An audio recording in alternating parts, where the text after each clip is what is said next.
Welcome to the deep dive. Yeah. Okay, let me ask you this. What if I told you that the secret weapon top companies are using right now could slash their manual content work by 70%, 70%, that's huge. right? And not just that, but triple their output and cut the time for something critical, like processing lab reports, down from hours to minutes. With what, like near zero errors? Sub 1% error rates, yeah. Wow. Okay, that's not science fiction anymore, is it? That's really happening. It is. It's the reality when these intelligent automation platforms stop just following rigid rules. And start actually, partnering with the latest AI models. It's Yeah. a different game. Exactly, and that massive leap in capability. That's why we're here today. We're diving deep into this convergence of n8n. n8n, the open source tool. Yeah, that super flexible, extensible automation platform and how it works with the heavy hitters like OpenAI, Google Vertex AI, The big names in AI. Our mission today really is to cut through the hype. Yeah. Give you the specific tools, the advanced techniques, and maybe 3 concrete blueprints. Blueprints. I like that. Yeah, blueprints that make this whole automating intelligence thing actually work. We're focusing on a platform that's so flexible, it can even let AI write its own automation code. Okay, that sounds wild. AI writing its own code. It is. And look, this is the practical, tactical stuff most people, maybe 99%, don't know yet. But you're about to get it right here. All right, let's unpack this. And like always, let's start where these solutions often begin, with the pain point, the chaos. The digital mess. Exactly. Our digital world is just sprawling, isn't it? More apps, more APIs, constant data streams. It's getting harder and harder to build systems that actually scale, that you can reuse. It feels like navigating rush hour traffic in, I don't know, LA or Mumbai. But every single car is a different software service trying to talk to each other. That's a good analogy. And what's fascinating now is the rise of tools designed not just to connect services, but to sort of democratize that connection. Democratize. Right. Meaning taking sophisticated automation out of the hands of only the pro coders. Oh, okay. And putting it into the hands of, say, operations teams, the people closer to the actual work. And that really is n8n's sweet spot. So for anyone listening who hasn't bumped into n8n yet, can you give us the quick definition? Sure. It's an open source workflow automation tool. The core is this really nice node-based visual editor. You drag and drop blocks. Makes it approachable. Very. But the real power is its flexibility. You can self-host it. Which is massive for control, for compliance, right? Absolutely huge. And it's genuinely code-friendly. If the pre-built blocks aren't enough, you have these custom JavaScript function nodes. So you can get under the hood if you need to. Exactly. Plus, it connects to, over 200 services already? Yeah, over 200 right out of the box. And that flexibility, it's not really optional anymore, is it? Because it needs to handle the entire messy, modern AI landscape. We're not talking about just one simple AI task. No way. We're integrating generative AI, for text, for images. Then predictive analytics using custom machine learning APIs. Specialized stuff, too, like vision, speech processing. And don't forget conversational AI, chatbots, virtual agents, the whole ecosystem. So platforms like OpenAI, Google Vertex AI, Hugging Face, they all need to plug in. Right. The low-code platform like n8n, it basically becomes the highly capable traffic controller for all these powerful, specialized, and often expensive AI services. Okay, traffic controller. I like that. It decides when they fire up, what data they get, what happens next. Precisely. So if n8n is the controller, how does it actually build the roads? Let's quickly map out the anatomy of a workflow. It all starts with a trigger node, yeah? Yep, that's the starting gun. Could be a schedule, run this every hour. Could be a webhook, like an incoming message. Or maybe a change in a database record. Got it. And from there? Then you have your action nodes. These do the work. Make an API call, update a spreadsheet, send an email, whatever. Standard stuff. Standard stuff. But the intelligence management, that comes from 2 key node types. Those custom function nodes we mentioned for complex data juggling, and the workflow control nodes. Things like if-else branches or merge nodes to bring paths back together. They dictate the flow based on the data, often the data coming from the AI. Okay, that sets the stage perfectly. Let's dive into the practical magic. Blueprint number 1. Let's do it. The automated content generation loop. Yeah. This sounds like the secret behind that 3x content output boost you mentioned earlier. It often is. The goal here is pretty straightforward. generate good quality long-form content automatically. How does it kick off? The trigger is usually simple, maybe a new idea logged in Airtable or Notion or even just a Google Sheet. That kicks off the workflow. Which then calls. Calls an AI, usually something like OpenAI's Chat Completion API. Okay, but hang on. Anyone can make a single API call, right? Yeah. What's the advanced technique here? What makes this really work for long-form stuff? Excellent question. It's managing length and context. You can't just throw a massive, complex request like write a 10,000-word report at a large language model and expect coherent output. Right. It'll probably just time out or give you garbage. Exactly. So the key is chunking prompts. You break the big task into smaller, logical steps. Like draft the intro first. Yep. Then outline the main points, then draft section 1, then section 2, sequentially. Okay, makes sense. But how does the AI remember what it wrote in section 1 when it starts section 2? And that is the crucial pivot point in n8n. To maintain that context across multiple API calls, you have to use state nodes. State nodes. Explain those. What happens if you don't use them? Chaos. Well, incoherence. Imagine asking someone to write that long report, but every time they start a new chapter, poof, amnesia. They only remember the original request, not the chapter they just finished. Okay, I see the problem. The state node acts like the workflow's short-term memory. It stores the output from step 1, the intro, the tone, key points, and injects that back into the prompt for step 2. So it provides the necessary context. Precisely. That's how you get usable, coherent, long-form content, not just isolated paragraphs. That function node might look simple, but it's doing some serious orchestration behind the scenes. Got it. That makes a huge difference. Yeah. Okay, let's shift gears. If Blueprint 1 is about creative output, what's Blueprint 2? You mentioned sales forecasting, predictive modeling. Correct. This is less about generating text and more about analyzing data and automating responses. So what's the trigger here? Often data ingestion, maybe pulling a big CSV file from an S3 bucket or data from Snowflake, a data warehouse. n8n grabs that file, maybe cleans the data up a bit. Standard data prep. Standard data prep. And then an HTTP node calls a custom machine learning inference endpoint, often hosted somewhere like Google Vertex AI. Okay, hold on. Calling a custom ML endpoint, doesn't that require data science skills? Doesn't that kind of defeat the purpose of a low-code tool like n8n? That's a really common question and a fair one. But the answer is generally no, because n8n acts as the consumer and the orchestrator here, not the builder of the complex ML model itself. Okay. So the data science team builds the fancy model once. Right. They build it, tune it, put it behind a nice, stable API. And then the low-code team, or the operations team, using n8n, builds the pipeline to use that model. Feed it data, get the predictions back, act on them. Exactly. It separates the concerns. The low-code platform focuses on the scalable, resilient process around the model. That makes perfect sense. And the crucial output here isn't just the forecast number, it's the action, right? Using a conditional node. Precisely. You get the forecast back from Vertex AI. Then an if node checks.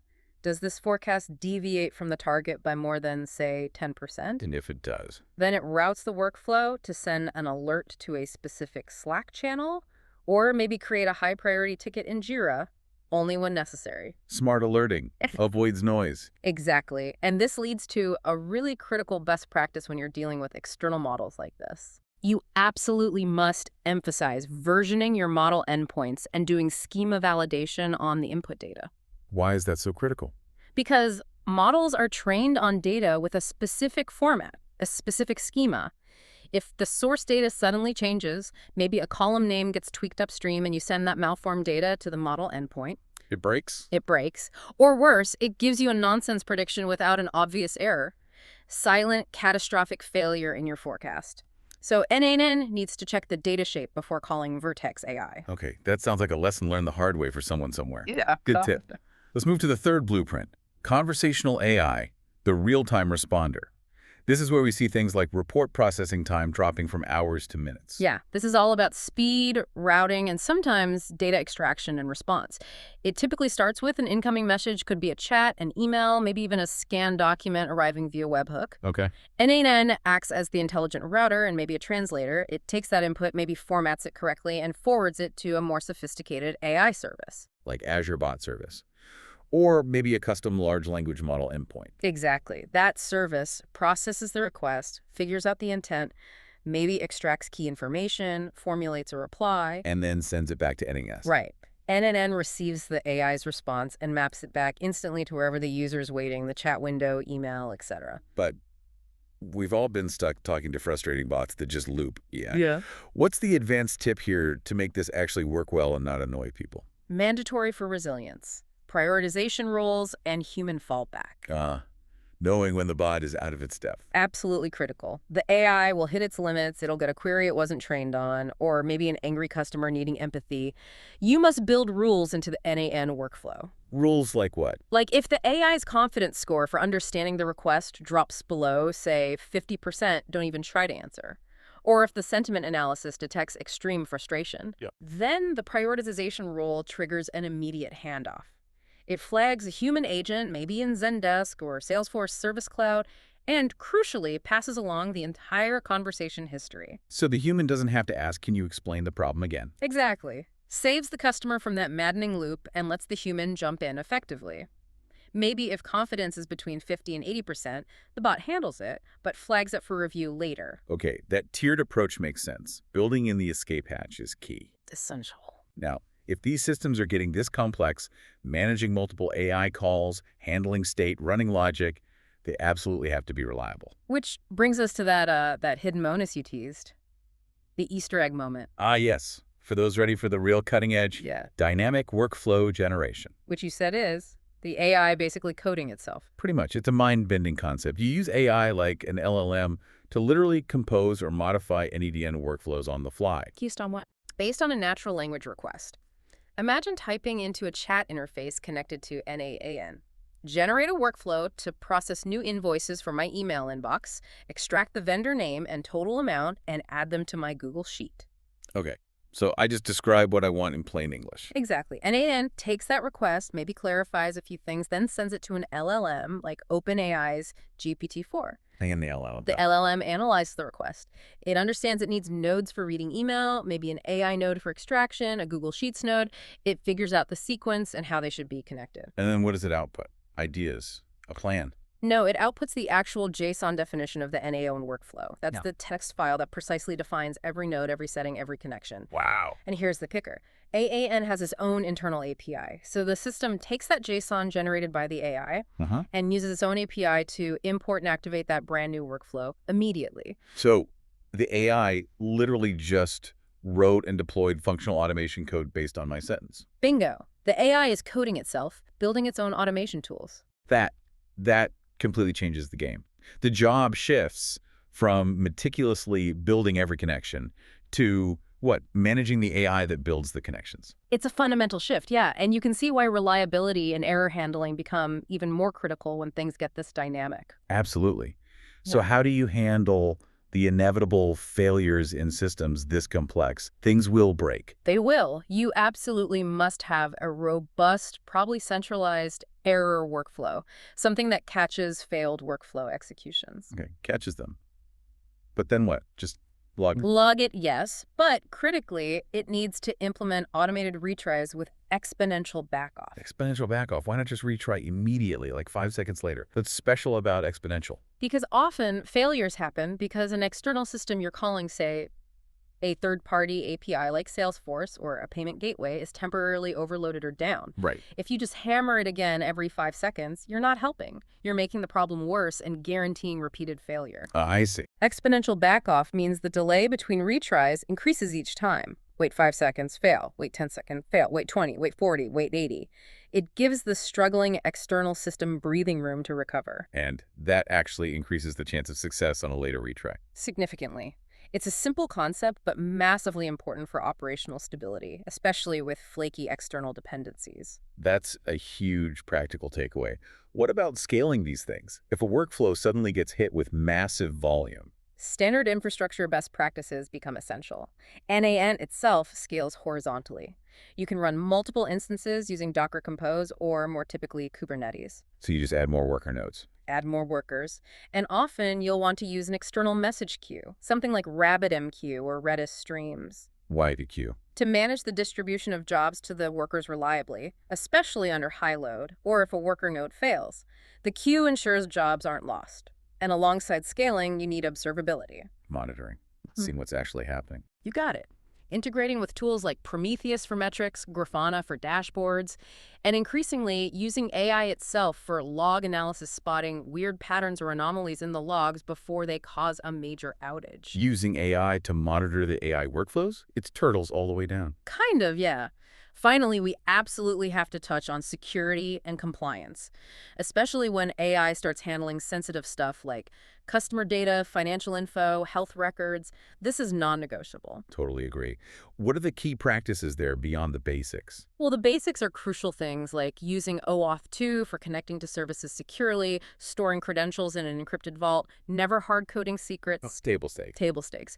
But where it gets more advanced with AI workflows is handling the data within the flow and in the logs. A key technique is AI redaction. Redaction, like blacking out text. Exactly. Using an AI service, maybe a specialized one, or even the LLM itself to analyze text outputs and automatically mask or redact personally identifiable information, PII. Names, addresses, credit card numbers, that kind of thing. Yep. And critically, this redaction needs to happen before the data gets written to the execution logs. Ah, so the sensitive stuff never even touches the permanent record. Correct. You maintain your immutable logs, which you need for auditing and debugging, but the PII is protected from being persistently stored where it might be exposed later. It's a crucial compliance step. That's incredibly important. Okay, wow. We've gone through the complexity, the blueprints, the architecture, the future stuff. Let's try to boil it down.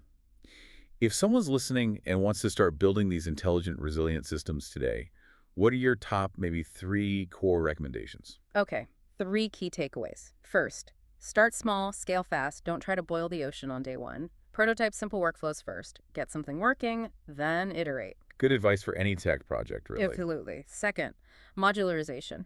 Break large, complex tasks down into smaller, reusable sub-workflows. Like building with Lego blocks. Exactly like Lego blocks. If Okay. one part needs to change, maybe an API updates, you just swap out that one block, not rebuild the whole thing. Makes maintenance way easier. Makes sense.